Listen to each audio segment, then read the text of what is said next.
কোনো পশ্চিমবাংলায় উন্নয়ন করে নাই। বুদ্ধদেব, সূর্যকান্ত, বিমান বসু গোটা পশ্চিমবাংলাটাকে ছাড়খাড় করে দিয়ে চলে গিয়েছে। কিন্তু মা মাটি মানুষ, যার নাম মমতা ব্যানার্জি, আজকে পশ্চিমবাংলায় ক্ষমতায় আসার পর দেখিয়ে দিয়েছে কাকে উন্নয়ন বলে। উন্নয়নের জোয়ার বয়ে দিয়েছে গোটা পশ্চিমবাংলাটাকে, এটা কিন্তু কেউ অস্বীকার করতে পারবেন না। এখন একটা কেউটে সাপ ভোটের আগে লাফালাফি করছে, সেই কেউটে সাপের বিষ কিন্তু আমাদের জানা আছে। কারণ আমরা তৃণমূল কংগ্রেস করি, তৃণমূল কংগ্রেস রক্তের বিনিময়ে তৃণমূল কংগ্রেস এসেছে। তৃণমূল কংগ্রেস আসতে গিয়ে অনেক মায়ের চোখের জল ঝরেছে, অনেক মায়ের কোল খালি হয়েছে। আমরা চুপ করে বসে থাকবো না।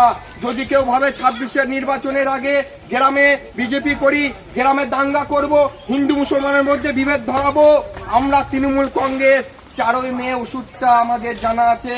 এখানে কিন্তু প্রার্থী খোকন দাস আসবে না, এখানে শুভেন্দু অধিকারী আসবে না, এখানে বিজেপি দিলীপ ঘোষ কিন্তু আসবে না।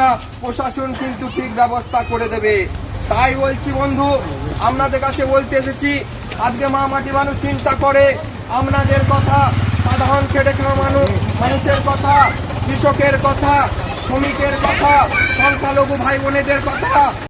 করুন টাইমস নাও খবর।